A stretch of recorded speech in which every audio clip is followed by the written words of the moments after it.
स्वामिन् नमस्ते नतलोकबन्धो कारुण्यसिन्धो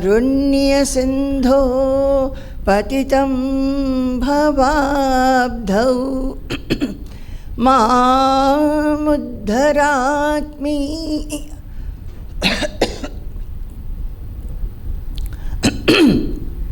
स्वामिन् नमस्ते नतलोकबन्धो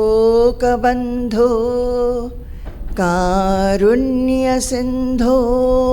पतितं भवाब्धौ मामुद्धरात्मीय कटाक्षदृष्ट्या ऋज्व्यातिकारुण्य सुधाभिवृष्ट्या स्वामिन् नमस्ते स्वामिन् नमस्ते स्वामिन् नमस्ते स्वामिन् नमस्ते। सच्चिदानन्दरूपाय व्यापिने परमात्मने नमः श्रीगुरुनाथाय प्रकाशानन्दमूर्तये सत्यानन्दस्वरूपाय बोधैकसुखकारिणे नमो वेदान्तवेद्याय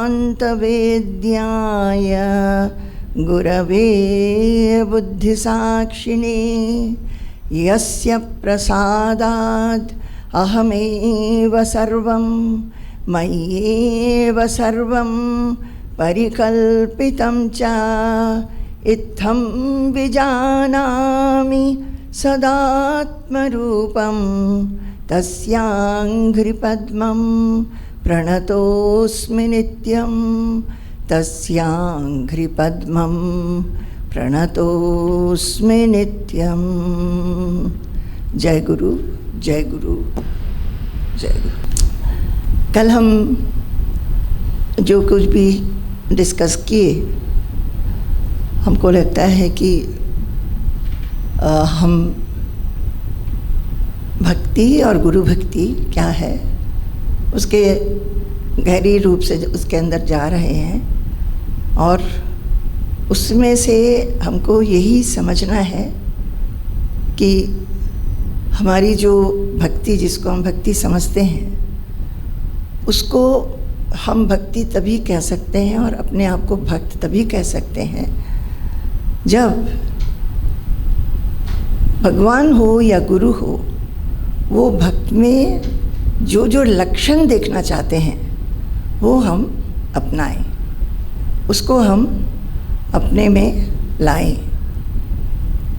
तो कल हमने एक चिट्ठी जो स्वामी जी बाबा ने मुझे लिखा था उसको समझाए, और फिर हम बोल रहे थे कि हम कितना भी पूजा करें, चाहे भगवान की हो कि गुरु की हो, पाद पूजा करें, गुरु के लिए रोज़ कितने सारे सभी लोग फल लाते हैं, मिठाई लाते हैं, फूल लाते हैं, पर उसके बाद वो तो भक्ति से लाते हैं, इसमें कोई संशय नहीं है।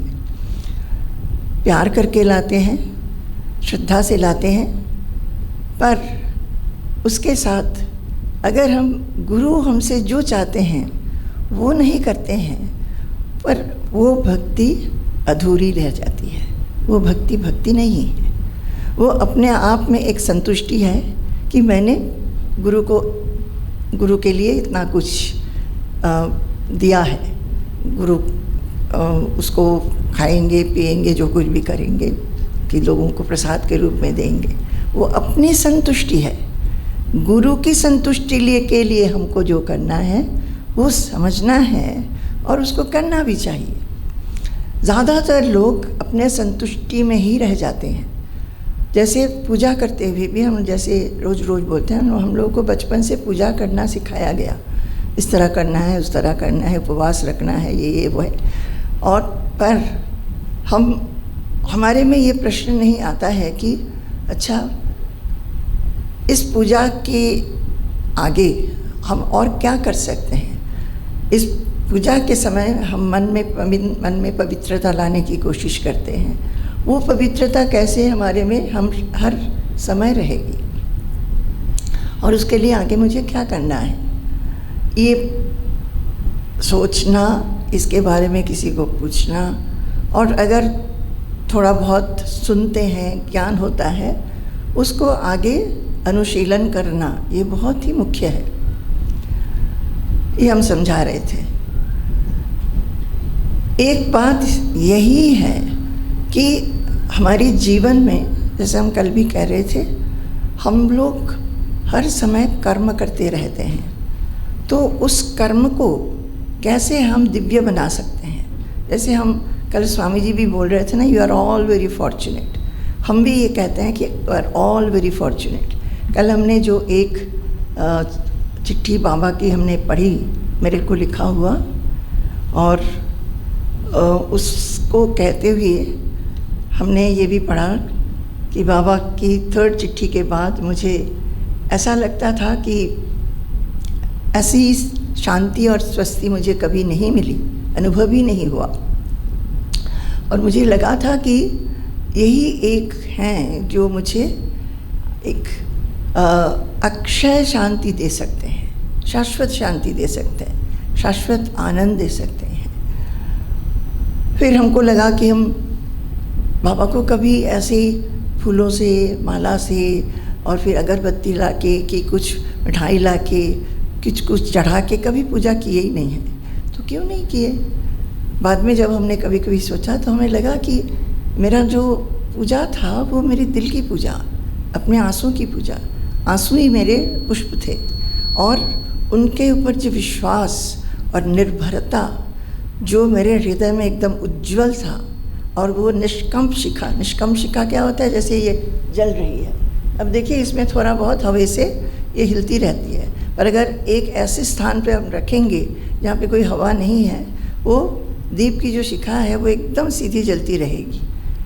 तो निष्कंप कब होगा, जब हम विचलित नहीं होंगे, जब भी गुरु के ऊपर निर्भरता पूरी तरह होगी, कुछ भी हो जाए उनके ऊपर, अगर सुख हो, दुख हो, विपद हो कि आनंद की कुछ हो, उनके ऊपर निर्भरता हमारी वो अटल रहेगी, उसको कहते हैं निष्कंप शिखा। तो हमारे अंदर जो उनके प्रति एक विश्वास और निर्भरता आ गया था, वो एक निष्कंप शिखा जैसी उज्जवल, और वही मेरी माला थी, वही मेरे पुष्प थे, वही मेरे आरती दीप हुए थे। उसके आगे मुझे और बाहरी चीज़ों की ज़रूरत लगी ही नहीं। बाहरी चीज़ों की ज़रूरत तभी होगी जब बाहरी चीज़ों में ही हम रह जाएंगे। बाहरी चीज़ें ज़रूर हैं, जैसे गुरु हैं, वो तो कुछ कमाते नहीं, उनके पास तो पैसे नहीं हैं, पर भक्तों को, शिष्यों को ज़रूर चाहिए कि उनको कुछ दे, ताकि वो खा सके, पी सके, वस्त्र पहन सके, कहीं अच्छी तरह रह सके। सभी लोग आप भी कर रहे हैं, देख रहे हैं वो सब, पर वो बाहरी चीज़ों से अंदर झांकने की जो गुरु बार बार कह रहे हैं, उसको भी तो करना चाहिए। तो इसके बाद हम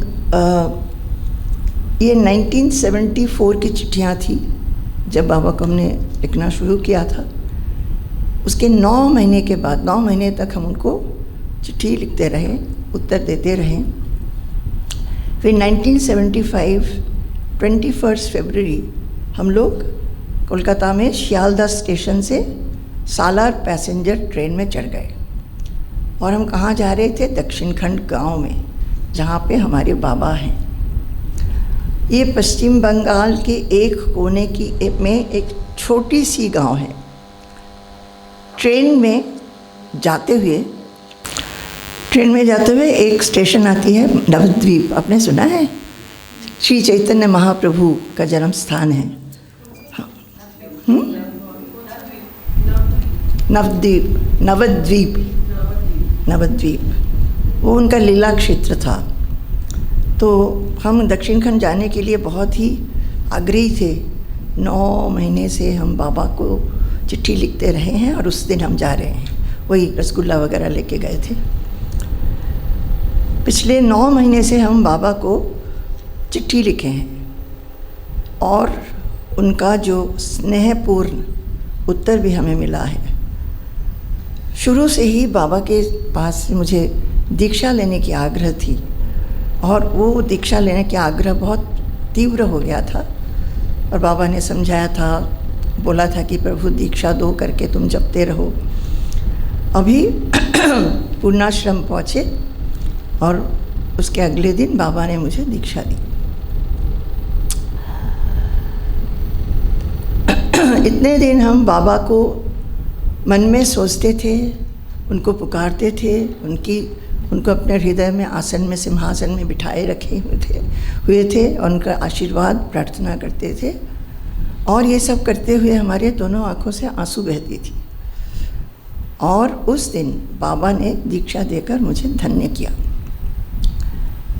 अब सुनिए, दीक्षा बहुत लोग लेते हैं, सभी के मन में कुछ ना कुछ तो ज़रूर आग्रह होगा कि दीक्षा ले रहे हैं, और वो दीक्षा लेने के बाद ज़रूर अपना जो साधना अपनी तरह से करते ही होंगे। हमारे मन में ये हुआ था। इस दीक्षा पाकर मुझे एक दृढ़ विश्वास हुआ कि हमारी जीवन साधारण जीवन से अलग है। इस जीवन की एक गंभीर उद्देश्य है। उसीलिए भगवान ने मुझे एक गुरु के पास लेके आए और गुरु ने मुझे दीक्षा दिया। ये तो सबके साथ होता नहीं है। जब मेरे साथ हुआ है, फिर मेरा जीवन जो है वो साधारण नहीं है। अभी मेरी जीवन सिर्फ साधारण सांसारिक जीवन से अलग आध्यात्मिक जीवन भी हुआ। संसार में तो थे, सांसारिक जीवन तो रहेगा ही, उसके साथ आध्यात्मिक जीवन जो है वो जुड़ गया है, समझे। और अब देखिए, हमारा एज उस समय क्या था, मैक्सिमम 24। उस समय हमें लगा कि ये जो दीक्षा मुझे मिली है, तो दीक्षा को हमने इतना ही मूल्य दिया, वो भी भगवान की कृपा से। हम नहीं कह सकते कि हमने दिया है, भगवान की कृपा से मेरे को ये बोध हुआ कि दीक्षा को इतना ही मूल्य देना चाहिए कि सांसारिक जो जीवन मेरा है उसके साथ अभी मेरा एक आध्यात्मिक जीवन है, जो साधारण जीवन में जो हम सोचते हैं कि पढ़ाई किए, फिर कोई नौकरी करते हैं, किसी की शादी हो जाती है, इस पर फैमिली होती है, उनको बड़े करते हैं बच्चों को, फिर आगे बुढ़ापा आता है, फिर मर जाते हैं। उसके बीच में जितना भी संग्रह करना है, पैसा हो, मान हो, यश हो, घर हो, गाड़ी हो, सब कुछ कर लेते हैं। वो जीवन तो साधारण जीवन है, सभी की होती है। पर मुझे जो दीक्षा मिली है गुरु से, अब मेरी जीवन कुछ और होना चाहिए।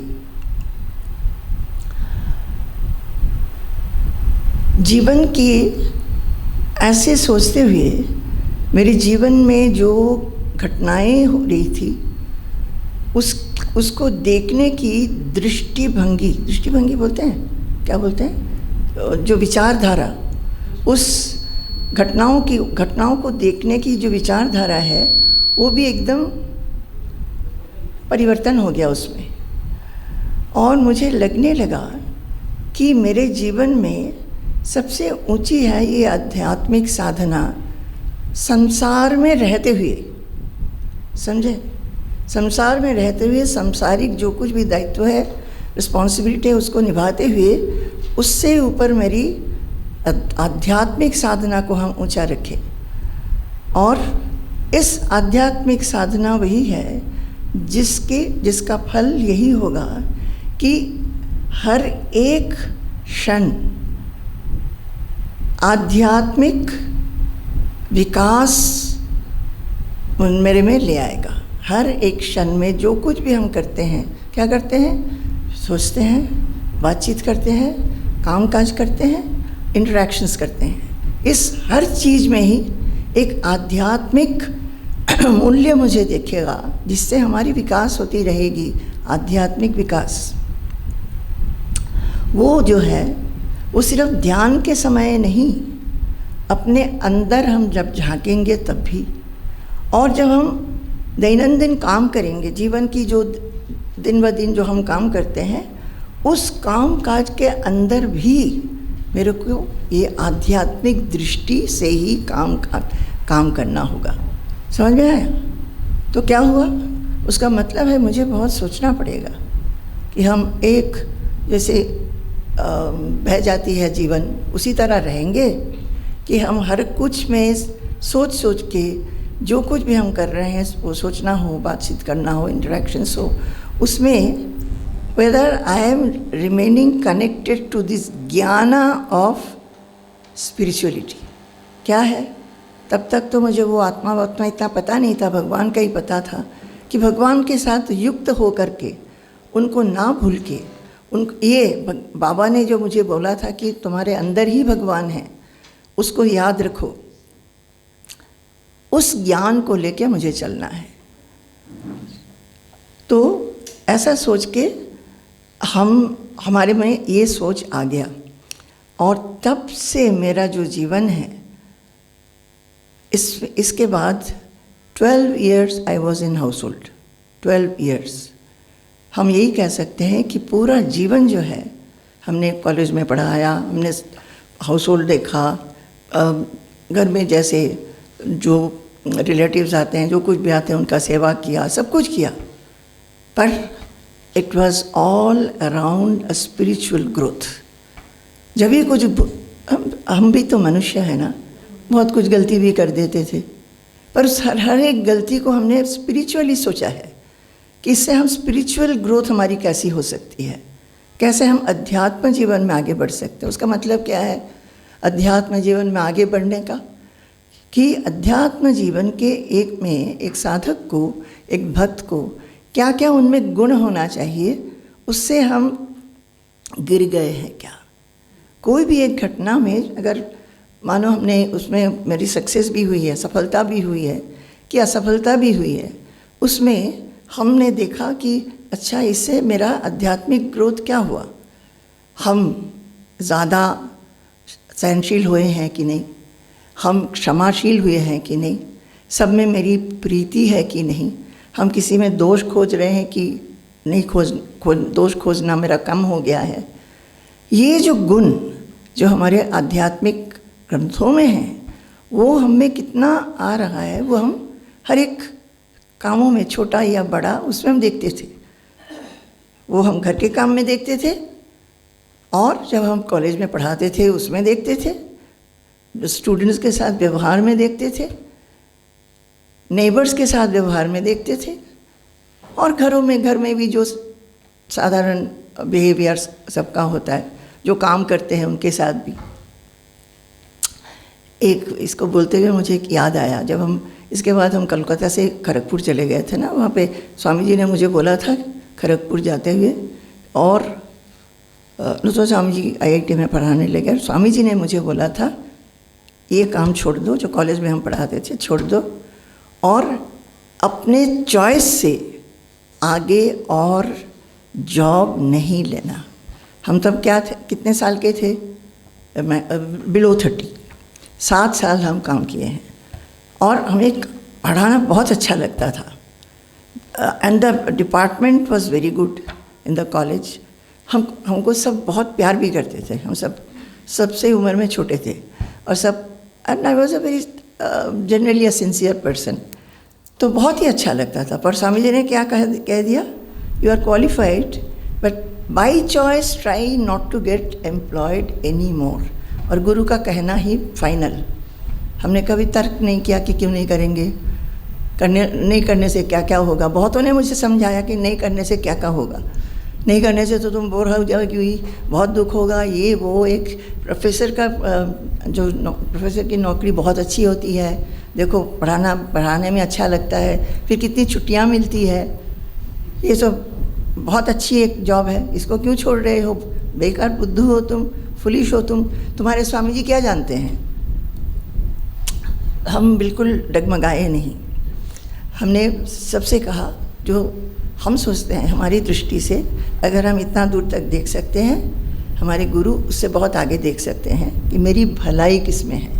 और हमारे पूरी निर्भरता है, यही हम बोलना चाह रहे थे, हम बोल रहे थे ना, निर्भरता, विश्वास, पूरी निर्भरता है कि जो हमारे गुरु हमारे लिए कर रहे हैं, कि डिसीजन दे रहे हैं, वो हमारी भलाई के लिए है, वो भलाई क्या है हम नहीं जानते हैं, आगे क्या है हम जानते ही नहीं हैं, पर विश्वास है कि वो मेरी भलाई है। तो ये हम एक याद कर रहे थे कि ये देखो हम भूल ही गए क्या बात बताने वाले थे।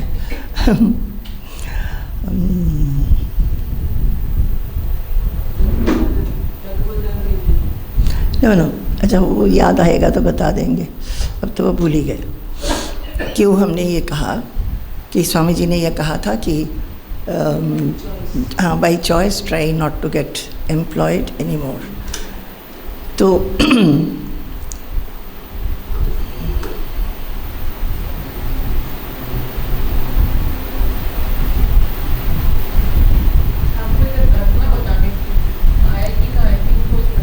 हाँ एग्जैक्टली याद आ गया। तो जब हम IIT में थे तब तो हम काम नहीं करते थे, पर मुझे इतना आनंद हुआ, बहुत ही आनंद हुआ जब हम जॉब छोड़ दिया। हम तुरंत नहीं छोड़ पाए थे because I was concern about the students कि हम अचानक छोड़ देंगे तो इनकी तो बहुत तकलीफ़ हो जाएगी। तो स्वामी जी से बताया था कि जब तक ये लोग नए किसी को नहीं रखते हैं तब तक हम पढ़ाएंगे। स्वामी जी बोले हाँ। तो एनीवे जब IIT में थे और हमने पूरी तरह छोड़ दिया, हमने देखा कि अरे जब से बोध आया था और जब से स्कूल में दाखिल हुए थे तब से पढ़ो, एग्ज़ाम दो, रिज़ल्ट अच्छा लो, फिर से पढ़ो, फिर से रिज़ल्ट एग्ज़ाम दो और अच्छा रिज़ल्ट लाओ। यही हम करते आए हैं टिल माई PhD। और अभी जैसे कोई फ्री पूरा समय मेरा है, हम चाहे कुछ भी करें। पढ़ना बहुत अच्छा लगता था, उन दिनों में पढ़ना ही था। हम लोग अभी जैसे बहुत सुन सकते हैं फ़ोन से भी, वो तो नहीं था। पढ़ना बहुत अच्छा लगता था, लिखना बहुत अच्छा था। I was very much given to writing, तो लिखना बहुत अच्छा लगता था, नेचर देखना बहुत अच्छा लगता था। और संयोग से ऐसा ही भी हुआ कि जो क्वार्टर मिला था वो बहुत उस प्लेस IIT में उस जगह की नाम है दंडकारण्य। तब समझ सकते हैं कि कितने पुराने पुराने ट्रीज़ और वो ब्रिटिश टाइम का बंगलोज़, बहुत बड़े बड़े लॉन्स, इधर सामने पीछे इतने नए नए पेड़, नए नए फूल, वो बागान भी बनाया। तो इट वॉज अ ग्रेट, क्या बोलेंगे, बहुत आनंद के दिन थे। जबकि नेचर में भगवान को देखना बहुत आसान होता है। Actually when we go to see the ocean, हाँ, समुद्र देखने जाते हैं, पहाड़ देखने जाते हैं, कहीं जाते हैं ऐसी नहीं जहाँ बहुत ज़्यादा लोग नहीं हैं, पर नेचर देखने में लगता है कि प्रकृति के थ्रू भगवान पास में है। मुश्किल हमारी होती है जब हम लोगों के अंदर रहते हैं, तब इसको ये पसंद नहीं है, वो पसंद नहीं है, इसके व्यवहार ठीक नहीं है, उसकी बोल ठीक नहीं है, इसी से हम लोग डिस्टर्ब हो जाते हैं। तो anyway that was a very good thing. तो वहाँ की एक बात याद आ रही थी। हम बोले ना कि हर एक घटना से हम आध्यात्मिक ग्रोथ लेना चाहते थे। एक लड़की काम करती थी, वो वहाँ से ना उन दिनों में IIT में ये बॉर्डर जो है आंध्रा से और उड़ीसा से बहुत लोग वहाँ पे काम, I mean they were in the faculty also, और नॉन टीचिंग में भी थे और काम करने वाले भी थे। तो एक लड़की काम करती थी, वो आंध्राइट थी, छोटी सी लड़की, 18-19 ईयर्स की होगी, खूब सज धज के आती थी और अच्छा काम करती थी, बहुत सफाई से काम करती थी। पर उसका यही था कि वो बहुत छुट्टी ले लेती थी, अचानक छुट्टी ले लेगी और 2-3 दिन छुट्टी ले लिया, उसके बाद जब आएगी वो ज़रा ब्लैकमेल करती थी कि मुझे ये दे दो, फिर हम मुझे ये दे दो, मुझे ये चाहिए। कभी बोलेगी शॉल चाहिए, कभी बोलेगी रिबन चाहिए, कभी बोलेगी चूड़ी चाहिए। और हम ज़्यादातर, हमको मन था कि दें, तो दे भी देते थे जो इसको चाहिए। हमको भी लगता था चलो सज धज के आती है, देखने में बड़ी सुंदर लगती है।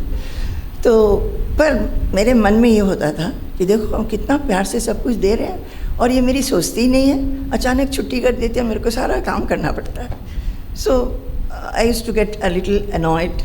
कभी कभी उसकी माँ आ जाती थी। तो एक बार उसकी माँ आई, वो तो नहीं आई थी, 2-3 दिन से नहीं आई थी, उसकी माँ आई। तो हम उसको बोल रहे थे कि तुम्हारी लड़की बहुत साफ काम करती है, तुमसे ज़्यादा अच्छा काम वही करती है और हम उसे बहुत पसंद करते हैं। पर उसमें ना देखो हम उसको प्यार से इतना कुछ देते हैं, पर उसको मेरे को इतनी सताती है, अचानक छुट्टी लेती है। यू नो दैट अनपढ़ लेडी, वो मेरे तरफ देख रही, वो क्या कर रही थी, कुछ काम कर रही थी, मेरे को देखने लगी। भाभी जी, आपको एक बात बताएं, अगर आप कुछ किसी को कुछ दिए हो, उसका जिक्र मत करना। Can you understand? I immediately thought that this is a quality I should take. किसी को कुछ अगर आपने दिया हो तो उसका जिक्र नहीं किया करो।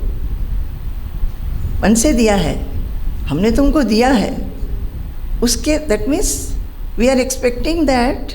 तो उसमें क्या है, नॉन एक्सपेक्टेशन उसी दिन सीख गए। नॉन एक्सपेक्टेशन जो हमारी स्पिरिचुअल क्वालिटी होनी चाहिए उसी दिन सीख गए, और उसको लाने में काफ़ी देर हुआ होगा। पर एक औरत जिसने कुछ आध्यात्मिक ग्रंथ भी नहीं पढ़ा होगा, दीक्षा भी नहीं लिया होगा, कुछ सुना भी नहीं होगा, उसने मेरे को ये ज्ञान दे दिया। बहुत दिनों के बाद जब हम आश्रम में थे तब स्वामी जी एक श्लोक सिखाए। वो श्लोक तो अभी मुझे याद नहीं है। श्लोक ये है, आजकल श्लोक बहुत भूल जाते हैं। अभी स्मृति शक्ति बहुत ही अच्छी थी, एक दो बार पढ़ लेते थे श्लोक तो याद हो जाता था। अब वो सब चला गया, जो जानते हैं वो भी भूल जाते हैं। तो उसका वो श्लोक है योग वशिष्ठ रामायण से, उसमें है कि अगर ब्रह्मा भी कुछ कहे जो कि ठीक नहीं है उसको नहीं सुनना, पर अगर छोटा सा लड़का वो आपको कुछ बोले जो कि सही है उसको ज़रूर ग्रहण करना।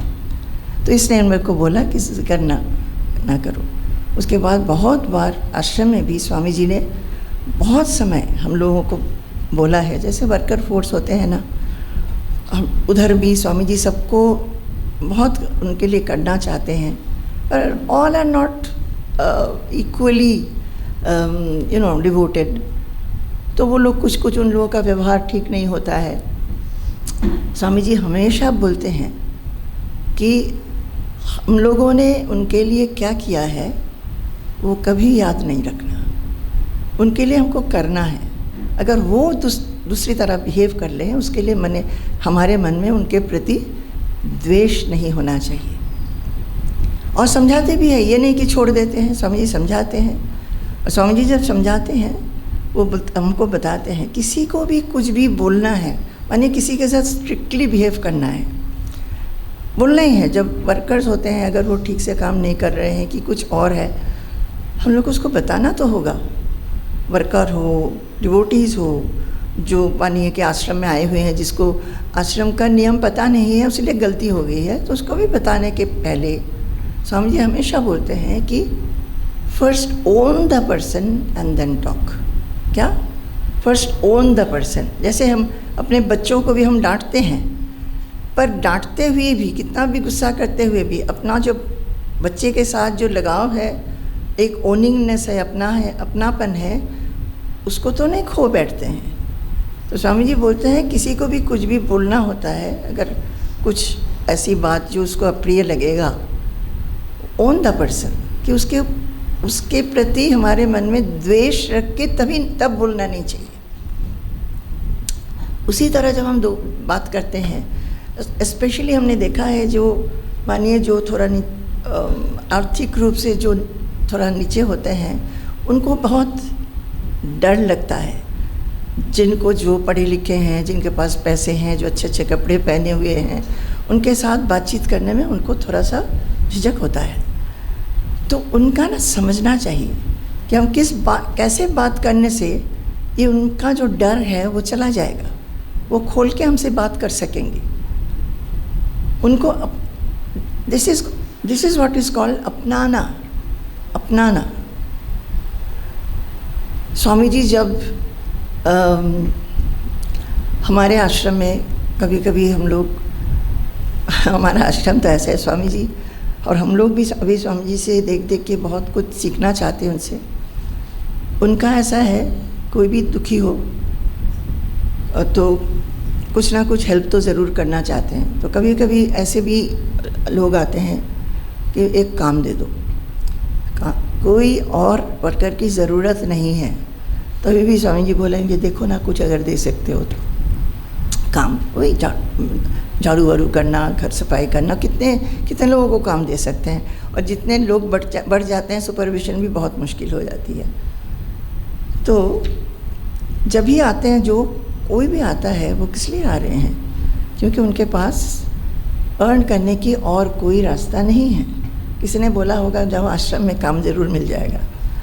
तो हम लोग भी कोशिश करते हैं कि अच्छा ठीक है, थोड़ा बहुत इधर उधर रिशफल करके उसको कुछ काम दे देते हैं। तो उनके साथ स्वामी जी का जो व्यवहार है वो देखने लायक है।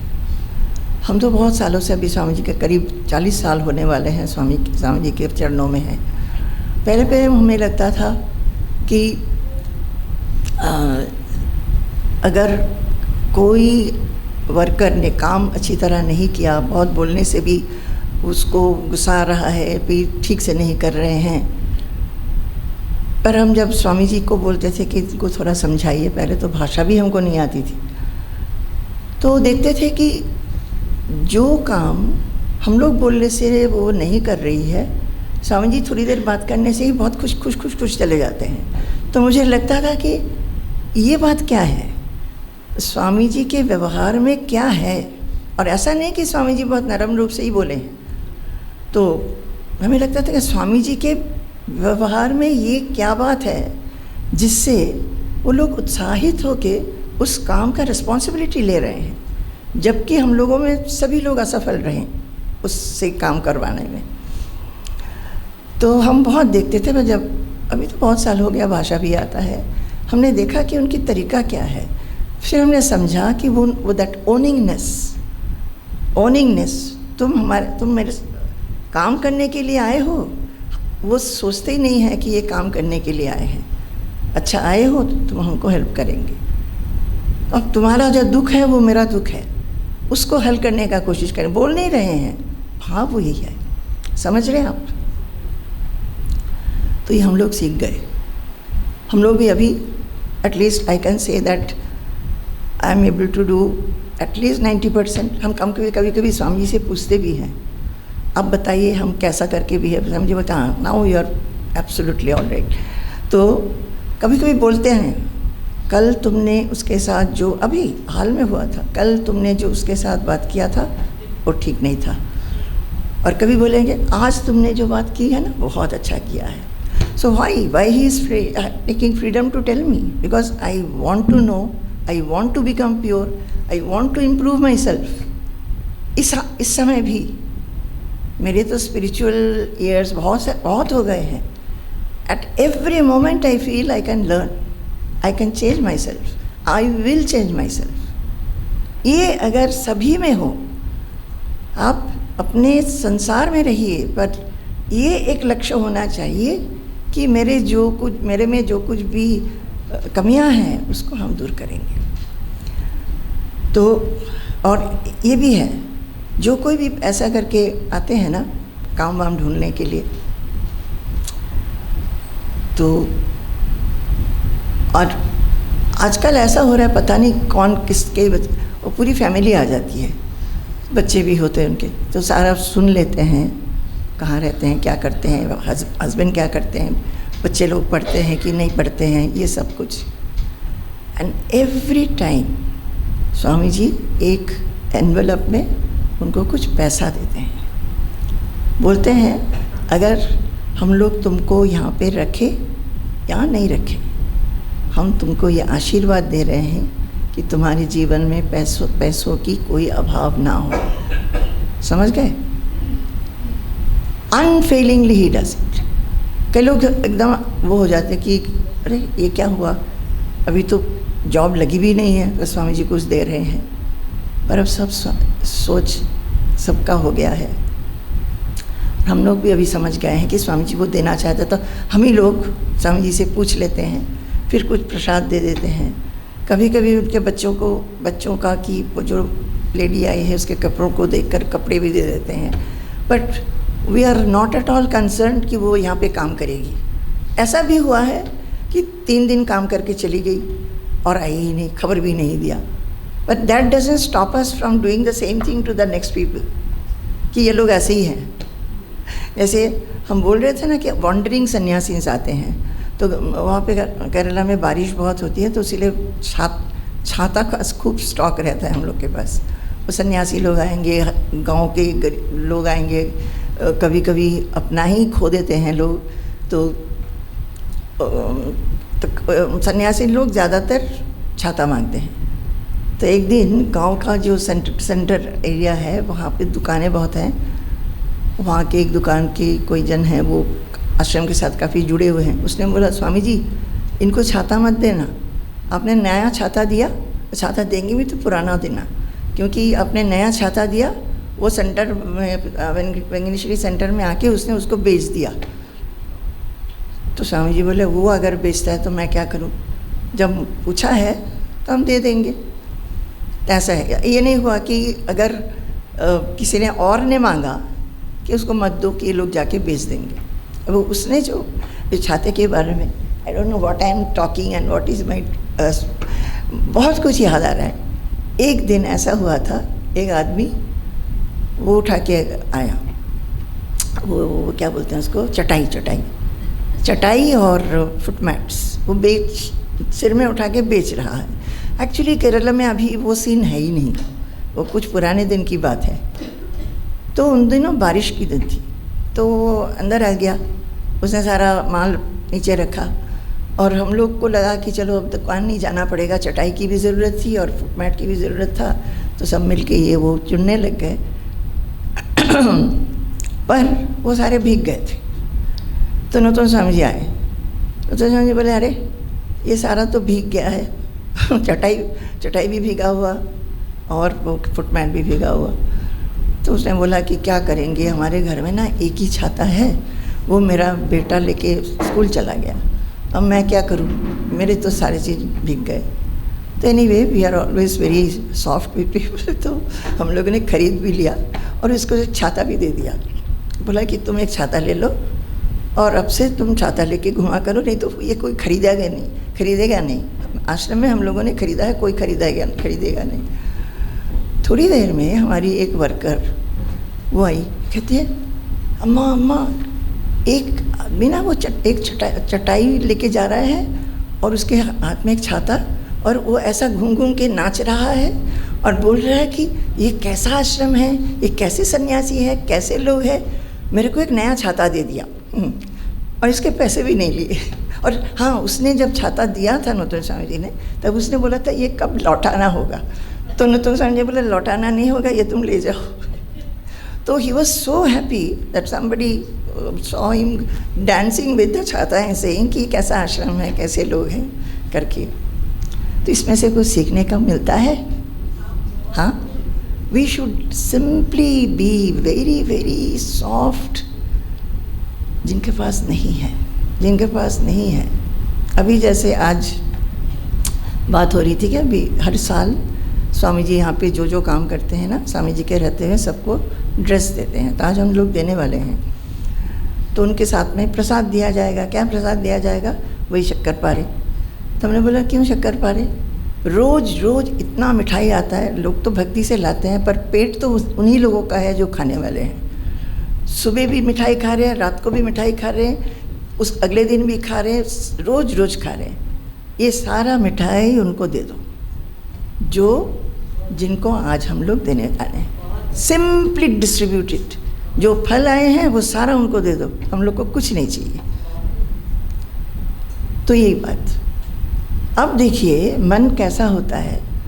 अदर डे इन दक्षिण खंडा आई वॉज टेलिंग कि एक औरत बोल रही थी कि बेटे फ़ोन नहीं करते हैं, दुखी होते हैं। तो वो बोली कि आई थिंक उनके हस्बैंड की फर्स्ट डेथ एनिवर्सरी है कि कुछ है। बोल रहे थे कि हम लोग आश्रम में सबको बांटना चाहते हैं। तो हम बोले ऐसे ना, हमारा आश्रम में ऐसे नहीं करते हैं। अगर आपको बांटना है तो आप जाइए ना, यहाँ पे एक ऑर्फनेज है। Such poor condition of that orphanage. Swami ji लोग गए थे, हमारा पैर फ्रैक्चर था, हम तो नहीं जा पाए थे। सच पुअर कंडीशन। हमने बोला अपना वहाँ जाके बांटिए। तो उन्होंने कहा अच्छा ठीक है, यहाँ पे अगर बांटने का अनुमति नहीं है, और दूसरा एक संघ है वहाँ पे जाके बांटेंगे। but not ready to give to the orphans. देखिए, अच्छा चलो तो हम आगे पढ़ते हैं।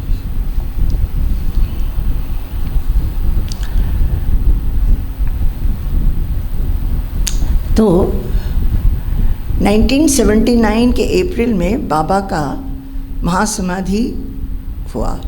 उससे पहले हम लोग हमेशा पूर्णाश्रम जाते थे और बहुत ही आनंद मिलता था, बहुत पवित्र था बाबा के पास जाना। आज भी हमें वही सब यादें आती हैं, जैसे कि एक ठंडी हवा हमको, हमारे मन को, शरीर को ठंडा कर दिया है। हम लोग जाते थे दोनों तरफ पैडी फील्ड्स को क्या बोलते हैं? खेती, धान की खेती। और जो वो दिगंत होता है ना, हराइजन जिसको बोलते हैं, उसको क्या बोलते हैं हिंदी में? हॉराइजन? हाँ, क्षितिज। अच्छा, और स्काई और हराइजन दोनों मिल जाते हैं, जबकि एकदम बहुत वास्ट फील्ड है, उसमें दिखता है ना, तो that sky also looks as if sky ऐसा हो गया है और हॉराइजन भी ऐसा, तो वो हम लोग को दिखता था। और हम एक वास्ट पैडी फील्ड के अंदर छोटा सा स्टेशन, जैसे कि ध्यान मग्न है स्टेशन, कोई दिखता भी नहीं था। अंदर एक आदमी बैठा होता था, वही स्टेशन मास्टर है, वही टिकट देने वाला है। याद है जब हम ट्रेन से उतरते थे, वही छलांग लगा के उतरना होता था, प्लेटफॉर्म कुछ था ही नहीं। तब एकदम से बहुत ठंडी ठंडी हवा जैसे कि हम लोगों को स्वागत करती थी। प्लेटफॉर्म की एक साइड में एक ट्यूबवेल था और हम लोग सीधा जाके पहले ट्यूबवेल को प्रेस करके ठंडे पानी से हाथ मुंह धो के उसी के पानी पी के चलते थे। 2 माइल चलना पड़ता था।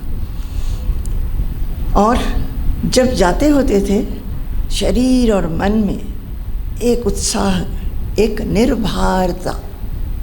पहले हमने क्या निर्भरता बोला था, अभी क्या है? निर्भरता। भार विहीन हो जाते थे, इतना उत्साह। और जो कुछ भी भार, इस मन में कितना कुछ होता है, वो सारा कुछ चला गया। कितने प्रश्न होते थे, सब कुछ चला गया। दोनों साइड में जो खेती है, उसके बीच में से वो कच्चा जो रास्ता होती है ना, उसमें काफ़ी धूल। जब हम बारिश के दिनों में जाते थे तो कीचड़ ही कीचड़।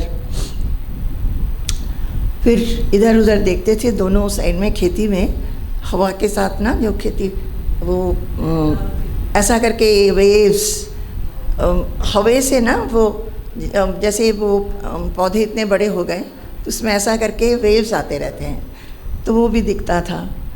फिर हमने ये लिखा है बंगाली में, प्रफुल्ल तरंग राशि। प्रफुल्ल, वो वेव्स भी लगता था कि जैसे कि बहुत हंस हंस के जा रहे हैं। और पथ में कभी भी बहुत ज़्यादा धूप होता था और थोड़ी दूर जाके एक जगह खूब सारे पेड़ थे, आम के होंगे, बड़े बड़े पेड़ जिसमें छाया होती है। तो वहाँ हम लोग, आधे रास्ते में वो मिलता था, तो वहाँ कुछ देर हम लोग बैठ जाते थे, फिर से चलते थे। चारों ओर एक प्रशांत व्याप्ति और उसके साथ साथ एक हवा जो वैरागी हवा है। वैरागी हवा क्या है? मन में से सब कुछ चला गया, मुक्त वायु, सब कुछ चला गया। कोई डिज़ायर नहीं, कोई इच्छा नहीं, कोई भी एक्सपेक्टेशन नहीं, कोई कुछ प्रश्न नहीं। वही वैरागी जो चल दिए हैं किसी चीज़ की खोज में, एक वैरागी हवा, वो हमारे अंदर एक गहरा वैराग्य बोध उत्पन्न कर देता था। सबसे ज़्यादा जो लगता था, वो स्टेशन में उतरते ही मन में एक गंभीर शांति छा जाती थी। और जितना ही हम बाबा के पूर्णाश्रम के तरफ चलते होते थे, वो प्रशांति भी गहरा से ज़्यादा गहराई में चले जाते थे। और जब हम बाबा के पास पहुंचते थे तब जितना भी बातचीत है, जितना भी प्रश्न है, वो सब कहाँ खो जाता था। किस चीज़ में खोता था? बाबा के चारों ओर एक असीम निस्तब्धता होती थी। बाबा के चारों ओर वो घिरे हुए होते थे, एक निस्तब्धता। जैसे हम लोग ऊपर चले जाते थे, इस डोर से अंदर जाते थे, वो अपने आसन में बैठे होते थे। हम लोग को लगता था कि एक जगह हम पहुँचे जहाँ पे पूरी निस्तब्धता है, नीरवता है।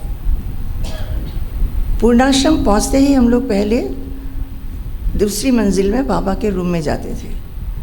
बाबा के दांत नहीं थे, वो दंत विहीन हंसी, दांत नहीं होते थे पर हंसते थे हम लोग को देखकर। और फिर हम लोग का पूछताछ करते थे कि हम लोग क्या है, कैसे हैं। सबसे पहले बोलते थे कि जाके कुछ खाओ, सुबह से निकले हुए हो। ज़्यादातर हम 3 दिन रहते थे।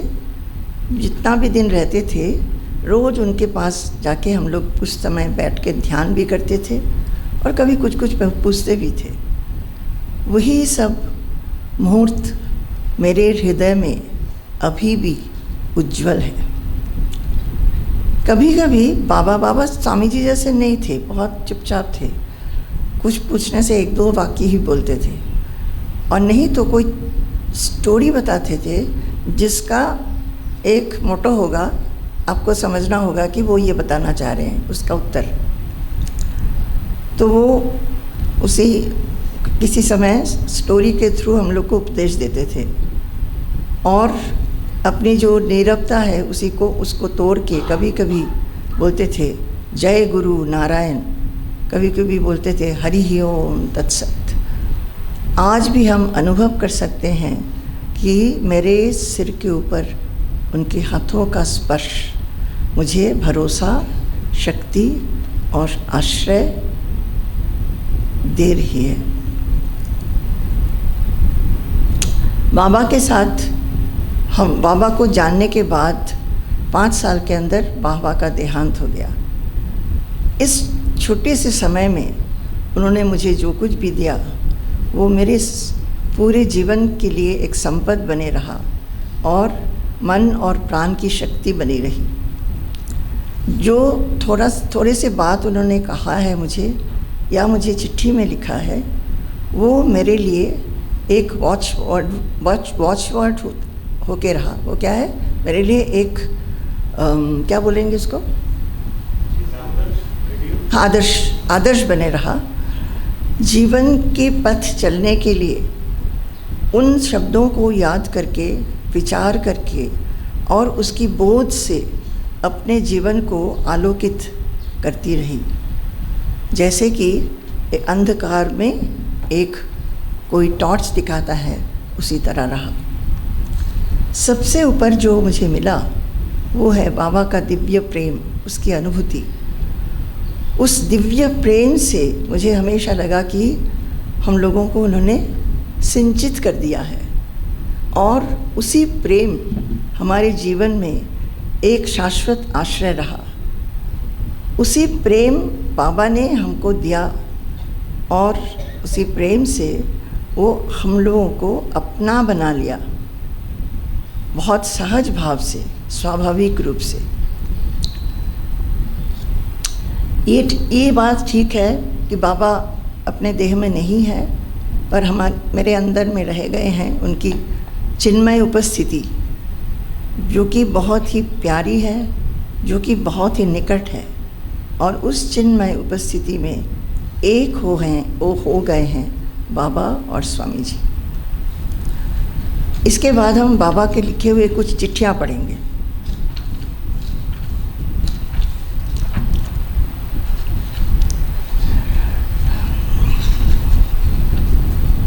खत्म ही होना, 5 मिनट ही है।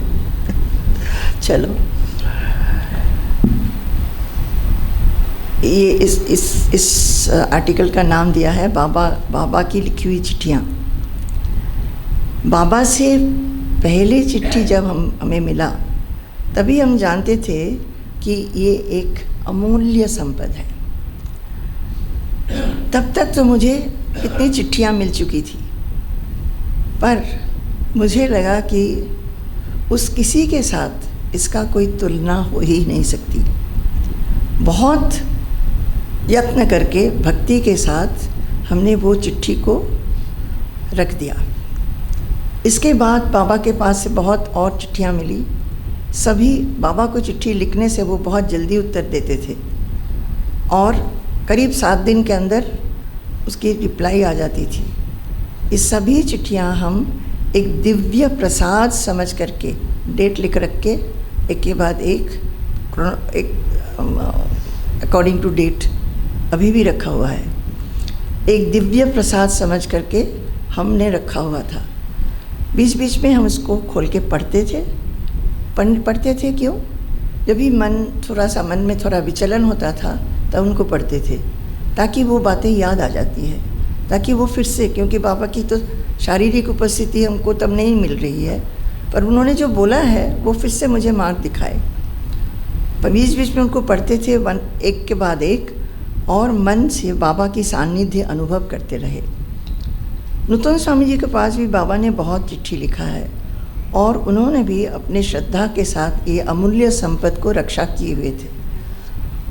बाद में नूतन स्वामी जी ने भी मेरे हाथ में वो सारे दे दिए। पहले बाबा अपने हाथों से लिखते थे, उनकी वयस हो गया था, पर बाद में वो नहीं लिख पाते थे, डिक्टेट करते थे और कोई और लिख के देता था।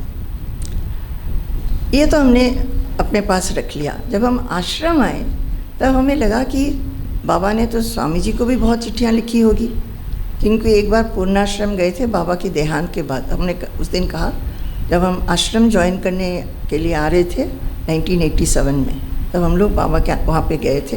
तभी भी वो पूर्णाश्रम की बिल्डिंग थी मिट्टी वाली, बाबा का आसन भी था उधर, और वहाँ पे हमने देखा कि बाबा ने विचार सेतु इतनी अच्छी तरह बाइंड करके रखा हुआ है, और जो स्पेशल इश्यूज़ हैं विचार सेतु उसको एक फ़ाइल में रखा हुआ है। He was very methodical. और उसमें देखा कि स्वामी जी ने जो चिट्ठियाँ लिखी हैं उसको सारा कुछ फाइल करके रखा हुआ है बाबा के उधर। तब बाबा नहीं थे, पर आश्रम में जब हम पहुँचे तो हमने स्वामी जी के पास बाबा का लिखा हुआ चिट्ठी भी होनी चाहिए। जैसे हम लोगों ने रक्षा किया है उन्होंने भी रखा होगा, पर स्वामी जी इस नेचर की है। कभी भी कुछ, that is another thing we must learn. वो किसी चीज़ के साथ लगाव नहीं है। देख के लगेगा कि सब कुछ चीज़ के साथ लगाव है। वो कभी जो कुछ भी लिखते हैं वो कहाँ जा रहा है, कौन रख रहा है, वो कहाँ मिलेगा भी कि नहीं, he is not at all bothered. वो सिर्फ करते ही जाते हैं। तो एक भी चिट्ठी नहीं मिली बाबा की लिखी हुई, एक भी चिट्ठी हमने बहुत खोजा, नहीं मिला। अभी स्वामी जी ने एक लेख लिखी है, उसमें लिखा है कि बाबा को मैंने बहुत चिट्ठियाँ लिखी थी, बाबा ने मुझे बहुत उत्तर भी दिए थे, एक भी मेरे पास नहीं है। अब हम देखते हैं कि माँ बहुत अच्छा से सब कुछ रख देती हैं, और मैं शायद बहुत बुद्धू था, मैंने कुछ भी नहीं रखा, पता नहीं वो कहाँ चले गए हैं। तो स्वामी जी की चिट्ठियाँ नहीं मिली मुझे। उसके बाद बहुत साल हो गए हैं, मेरे मन में बहुत बार आया है कि ये सब चिट्ठियाँ अनुवाद करके दूसरे साधकों के पास पहुंचाना चाहिए। हमने बहुत बार सोचा है, पर होता ही नहीं था कभी भी। अब इस बुक में बंगाली में दिया है, इसको हम ट्रांसलेट करके विचार सेतु में डालने का सोचा है। और वैसे तो is the book being translated in English, वो काम शुरू हुआ है। हाँ, स्टार्ट नहीं किया इसको। जैसे स्वामी जी अपने आप इसको मलयालम कर रहे हैं, हम लोगों को चाहिए कि इसको इंग्लिश बनाएं, है ना। तो वो काम तो हम ही लोग कर पाएंगे जो बंगाली जानते हैं। हिंदी जल्दी बनेगा। हाँ, हिंदी में भी हो जाए तो अच्छा है। तो हर एक की चिट्ठी में बाबा का एक उपदेश बार बार आता था। जब भी वो समझते थे कि व्याकुलता, धैर्य के अभाव हो रही है, व्याकुलता में इतनी व्याकुलता है कि उसमें पेशेंस की अभाव हो रही है। पेशेंस होना चाहिए ना। जैसे हम लोग, अगर कोई इंजीनियर बनना चाहता है, अगर वो क्लास 1 में दाखिल होकर के बोले मुझे इंजीनियर बनना है, हो सकेगा क्या? कितने साल पढ़ना पड़ेगा? 12, 12 + 4 इयर्स, इतना साल तो देना ही होगा ना। अगर कोई आध्यात्मिक पद पे पैर रख के ही बोलता है कि मेरे को अभी सिद्धि चाहिए, थोड़ी होगा। तो जब भी वो पेशेंस के अभाव देखते थे, वो हमेशा ये लिखते थे, अचानक कुछ मत करना, एक धैर्य होना चाहिए। हमेशा याद रखो कि अगर तुम धीरज रखोगे तब तुम्हें अच्छा फल मिलेगा, मेवा मिलेगा। बोलते हैं धीरज रखने से मेवा मिलेगी। देखना सब कुछ ही ठीक, धीरे धीरे ठीक हो जाएगा। सभी पथ रोम को जाके पहुंचती है। माँ भई, माँ भई का अर्थ क्या है? डरो मत। अच्छा, ये नूतन स्वामी जी को लिखा हुआ एक चिट्ठी पढ़ के आज ख़त्म करें। ये 1973 दिसंबर की लिखी हुई है।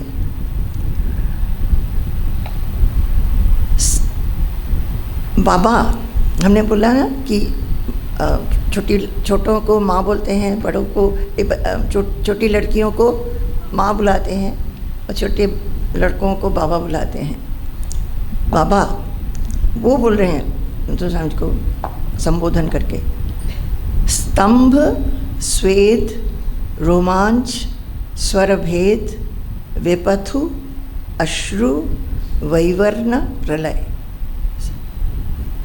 ये 8 सात्विक भाव विकार साधक को अनुभूति होती है दीक्षा के बाद। स्तंभ क्या है? चुप हो जाना।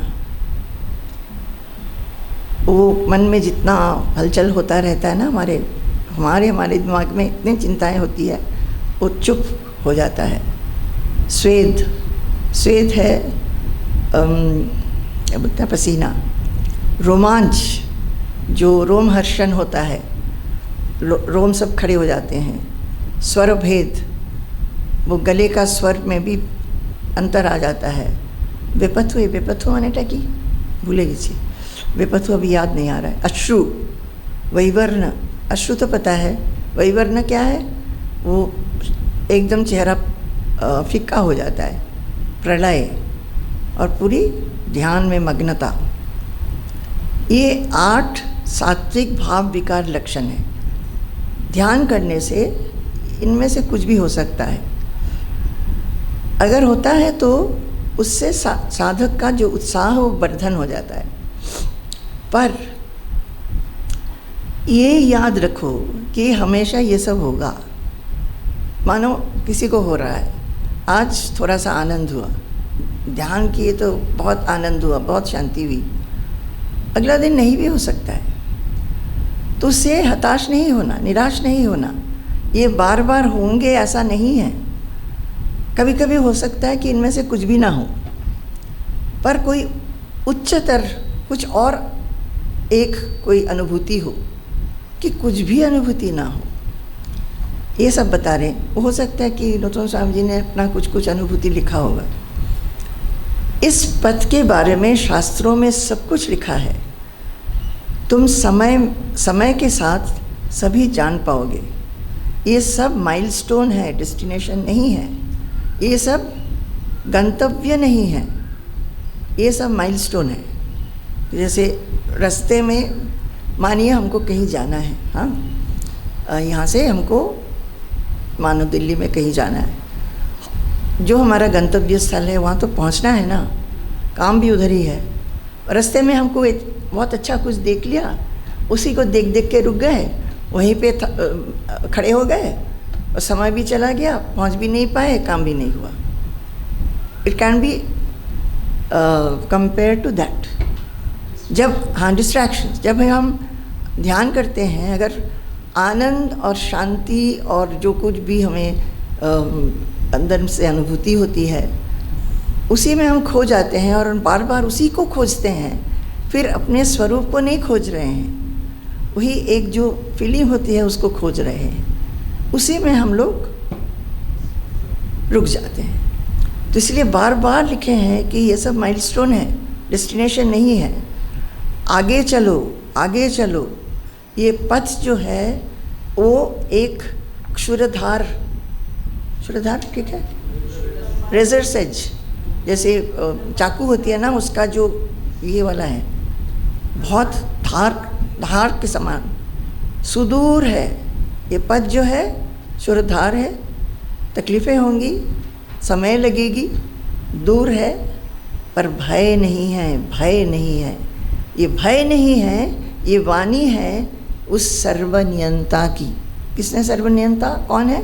जिन्होंने सृष्टि की है, जिन्होंने जीवन दी है, जो हमसे साधना करा रहे हैं, जो हमको साधना समझा रहे हैं, आखिर में सिद्धि देने वाले हैं वही।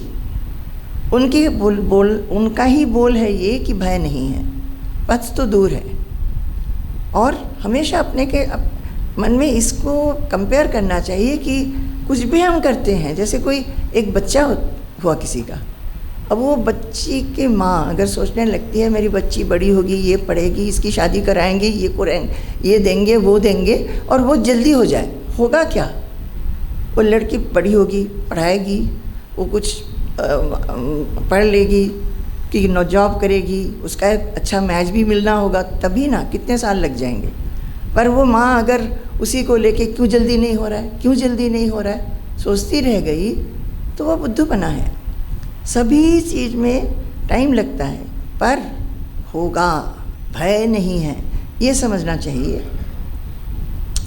वैष्णव ग्रंथ चैतन्य चरितामृत में है, श्री चैतन्य ने लिखा है, शेई प्रेम आस्वादन, ये बंगाली है, तप्त इक्षु चर्वन मुख जले ना जाए त्याजोन। वो जो भगवान की प्रति जो प्रेम है वो है ऐसा, जैसे गन्ना होता है ना, अगर गन्ने की जूस उसको गरम कर ले, बहुत गरम करें, उसको पीने लगे तो जलते रहेगा मुंह, उसको ना हम अंदर ले पाएंगे ना हम थूक पाएंगे। उसी तरह है एक ये प्रेम जिसने आस्वादन कर लिया है, वो छोड़ के संसार में नहीं जा सकता। उसको लगेगा कि आगे बढ़ें, पर कुछ कुछ बाधाएं आएंगी, ना तो इसको छोड़ सकेंगे ना उसमें पूरी तरह जा सकेंगे, तो समय लगेगा। और एक नारायण गीता है, नारायण गीता जानते हो क्या है? जैसे ये बाबा है ना सेंटर में, उस तरफ बाबा के गुरुदेव हैं, वो उस बाबा के गांव में ही थे, और उनके गुरुदेव हैं इस तरफ नारायण तीर्थदेव, जो कि उस समय ढाका में थे, ढाका के पास।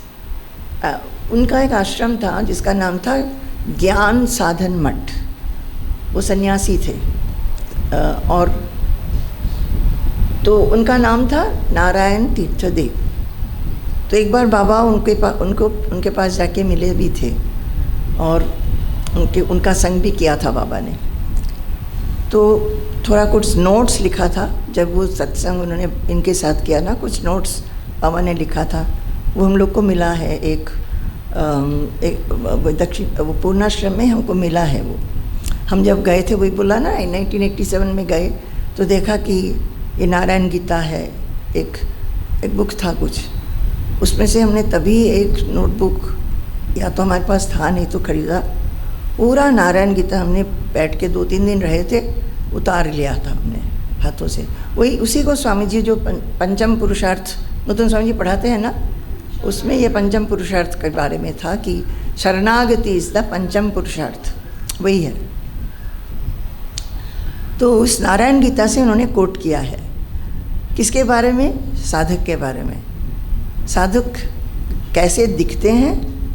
लोके देखे तार बड़ोई अभाव, तार मने किछु थाके ना अभाव, से जे मुक्त हुए सकल अभाव, सदानंदे थाके भेषे। लोगों को लगता है कि इसके पास तो कुछ है ही नहीं, इसको तो कुछ भी, जैसे उसको कुछ चीज़ों में इतनी दिलचस्पी ही नहीं है, कुछ है नहीं इसके पास। पर वो जो है साधक जो है, उसको कभी भी कुछ चीज़ की अभाव बोध नहीं होती है। उसको लगता है कि सभी मैं पूर्ण हूँ, मेरे को सब कुछ मिला हुआ है, क्योंकि वो सकल अभाव से मुक्त हो करके सदा आनंद में डूबे हुए रहता है। एक साधक का लक्ष्य होना चाहिए कि अभाव बोध हम लोग को घिरे रखते हैं। हमारी दुख क्यों है? क्योंकि हमको लगता है कि मुझे ये चाहिए, वो चाहिए, अच्छी बातें सुननी चाहिए, प्रेस चाहिए, मान चाहिए, यश चाहिए, मुझे रिस्पेक्ट करें। जो छोटे घर, आप सोचिए ना, घरों में सभी लोग चाहते हैं कि जो छोटे हैं वो रिस्पेक्ट करें, मेरे बातें सुने। This are not the big things like house, car, this gadget, that gadget. ये है सिर्फ मन की भाव। हम चाहते हैं कि मेरे को 2-4 अच्छी बातें सुनाई दें, कोई अच्छा मेरे को प्रेस करे, करके कुछ बोले, मैंने जो खाना बनाया है उसकी प्रेस करें। वो खाना खाते हुए बोले कि वो नमक ज़्यादा हो गया कि तीखा हो गया, सुनने को कोई तैयार नहीं है। इतना हम रोज़ काम करते हैं, खाना खाते हुए थोड़ा सा प्रेज़ नहीं मिलता है। तो ऐसी छोटी छोटी बातें, जो एक साधक है उसके मन में अभाव नहीं होना चाहिए कुछ चीज़ का, कुछ एक्सपेक्टेशन ही नहीं होना चाहिए। अभाव क्या है? एक्सपेक्टेशन ही नहीं होना चाहिए किसी से कुछ चीज़ की। और लोग समझते हैं कि देखो ये कैसा है, उसके मन में कुछ एक्सपेक्टेशन नहीं है, क्योंकि वो हर एक एक्सपेक्टेशन से मुक्त हो करके सदा क्या है? नियत, हमेशा आनंद के लहरों में वो तैरते रहता है। तो हम लोग को ऐसा होना चाहिए ना। अगर हम ये नहीं मांगते हैं, हम कितने बुद्धू हैं। अगर हम ये नहीं चाहते हैं, और क्या चाहते हैं? भारी चीज़ें जो रहेगी ही नहीं, अभी आएगी अभी ख़त्म हो जाएगी, उनको ही हम चाहते रहते हैं, उनको ही हम गले लगाते रहते हैं। ऐसा एक स्थिति नहीं चाहते हैं जिसमें हम हमेशा तैरते रहेंगे। जब हम लोग आश्रम में आ रहे थे ना, तब स्वामी जी ने चिट्ठी में लिखा था, come cheerfully, now the burden is mine, come cheerfully, खुशी से आओ, now the burden is mine, अभी मेरा ही सारा भार, तुम्हारा भार मेरा है। We will share the joys and sorrows of life together, हम जीवन का जो सुख दुख है एक साथ शेयर करेंगे। I will teach you how to remain afloat in this life, हम तुम्हें सिखाएंगे कि इस जीवन में कैसे तैर के रहना होता है। और वही सिखाया भी है, वो सभी को सिखाते रहते हैं। अब आप लोग तैरना नहीं चाहते हैं, आप लोग डूब के ही रहना चाहते हैं, तैरना चाहते ही नहीं है। थोड़ा बहुत ऊपर आ जाने से लगता है, डर लगता है आपको, अरे क्या सब कुछ छूट जाएगा क्या। जैसे दक्षिण खंड में स्वामी जी जो साप्ताहिक उनका होता है ना सत्संग, बंगला में पढ़ा रहे थे और बोल रहे थे कि कुछ एक दिन बोल रहे थे कि कोई भी अपना नहीं है, सब कुछ जो तुमने सब कुछ भगवान का है, अपना कुछ नहीं है। तो एक औरत खड़ी हो गई, उसने बोला मन बहुत ख़राब हो रहा है। क्यों क्या हो गया?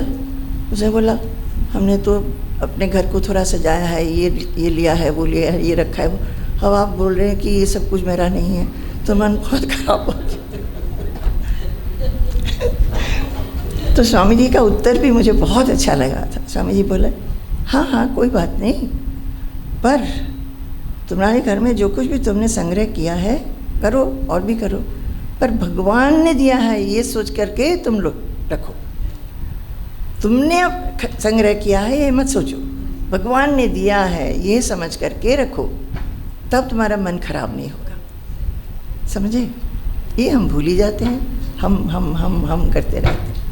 अच्छा, इसको ख़त्म करते हैं। कोई भी अच्छा, किसी ने घर वालों ने नूतन स्वामी जी बहुत ध्यान किया करते थे, तो शायद दुबले हो गए थे, तो लोगों माँ बाप ने बोला कि ये तबीयत बहुत ख़राब हो रहा है। तो नूतन स्वामी जी ने शायद लिखा था उनको, बाबा को, तो बाबा ने लिखा वो सब मत सुनो, शरीर नहीं खराब होगा, शरीर विशुद्ध होके नए रूप से आ जाएगा, बढ़ेगा।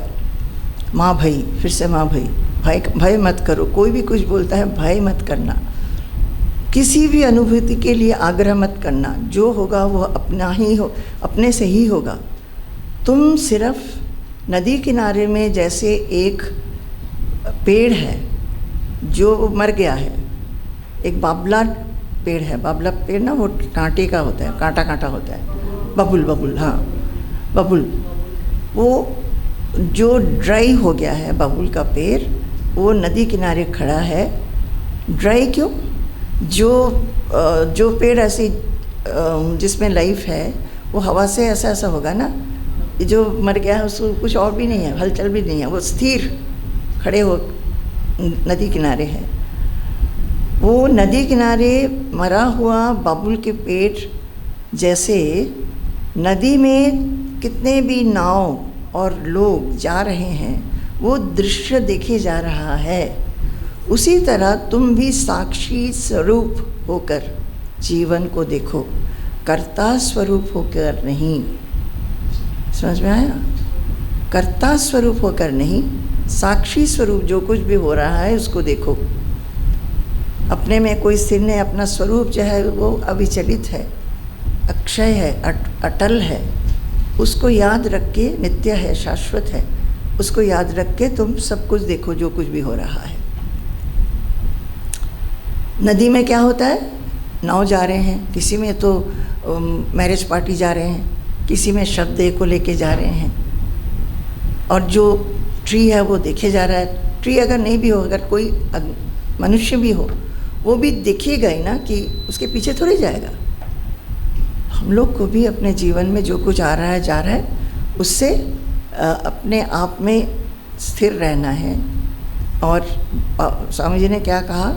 How I will teach you how to remain afloat.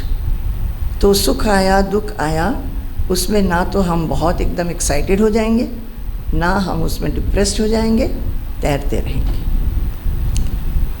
ठीक है।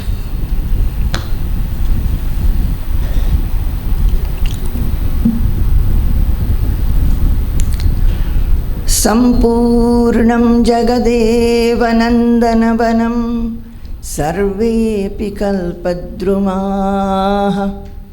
गांगं वारि समस्तवारि निवहाः पुण्याः समस्ताः क्रियाः वाचः प्राकृतसंस्कृता श्रुतिशिरो वाराणसी मेदिनी सर्वावस्थितिरस्य वस्तु विषया दृष्टि परब्रह्मणि सर्वावस्थितिरस्य वस्तु विषया दृष्टि परब्रह्मणि। जय गुरु।